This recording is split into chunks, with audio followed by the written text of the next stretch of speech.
ಪಾರ್ವತಿ ಪರಮೇಶ್ವರ ಮದುವೆ ಆಗಿದ್ದಂಥ ಸ್ಥಳ ಇದು. ಇದು ದೇವಸ್ಥಾನದ ಮೇಲೆ ಗುಡ್ಡದಾಗಿಂದ ಬರುತ್ತೆ.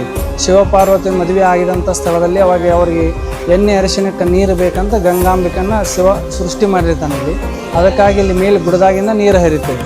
ಅಂದರೆ ನೀರು ವನಸ್ಪತಿಯ ನೀರಿದು. ಈ ನೀರಲ್ಲಿ ಸ್ನಾನ ಮಾಡೋದನ್ನ ಯಾವ ರೋಗ ರುಜಿನಗಳು ತಟ್ಟಾಗುತ್ತೆ, ಚರ್ಮ ರೋಗಗಳು ಬಂದಿರತಕ್ಕಂಥ ರೋಗಗಳು ವಾಸಿ ಆಗುತ್ತೆ. ಅಂದರೆ ಶಿವ ಪಾರ್ವತಿ ಲಗ್ನ ಮಾಡಿದಂಥ ಗುರು ಸೋಮೇಶ್ವರ ಅಂತ ಇಲ್ಲಿ ತಪಸ್ಸು ಮಾಡಿದಂಥ ಸುಮಾರು 8-9ನೇ ಶತಮಾನ ಚಾಲುಕ್ಯರ ಕಾಲದಾಗಿಂದ ಅಂತ ಹೇಳ್ತಾರೆ. ಅದು ಒಲೆಗುಂಡ ಅಂತಾರೆ. ಶಿವ ಪಾರ್ವತಿಯವರ ಮದುವೆ ಮಾಡೋ ಟೈಮ್ದಾಗ ಊಟದ ವ್ಯವಸ್ಥೆ ಮಾಡಿರ್ತಲ್ಲ, ಆ ಟೈಮ್ದಾಗ ಅದು ಒಲೆ ಹೂಡಿಕೆ ಅದ್ರ ಮೇಲೆ ಅಡುಗೆ ಮಾಡಿದಂಥ ಪ್ರತೀತಿ ಅದು. ಮುಂದೆ ಇಲ್ಲಿ ಸುತ್ತಮುತ್ತ ಎಲ್ಲ ದೇವಸ್ಥಾನಗಳಿದಾವೆ. ಈ ದೇವಾನ ದೇವತೆಗಳು ಶಿವ ಪಾರ್ವತಿಯವ್ರ ಮದುವೆಗೆ ಬಂದಂಥ ದೇವಾನ ದೇವತೆಗಳು ಎಲ್ಲ ದೇವಾನ ದೇವತೆಗಳು ಸ್ವರ್ಗದಲ್ಲಿ ಇದಾವೆ.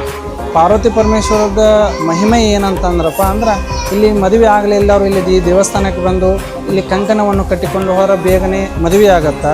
ಮುಂದೆ ಇಲ್ಲಿ ಮಕ್ಕಳಾಗಲೇ ಇಲ್ಲವರು ಇಲ್ಲಿ ನಮ್ಮ ದೇವಸ್ಥಾನದಲ್ಲಿ ತೊಟ್ಟಿಲಕ್ಕೆ ಉಡಿ ತುಂಬೋದ್ರಿಂದ ಮಕ್ಕಳಾಗುತ್ತವೆ. ಮತ್ತು ಇಲ್ಲಿ ಜಾಗೃತವಾದ ಸ್ಥಾನ ಇದೆ. ಇದು ಬೆಳಗಾವಿ ಜಿಲ್ಲೆಯ ಸವದತ್ತಿ ತಾಲೂಕಿನ ಸೊಗಲ ಗ್ರಾಮದಲ್ಲಿ ಬರುತ್ತೆ ದೇವಸ್ಥಾನ.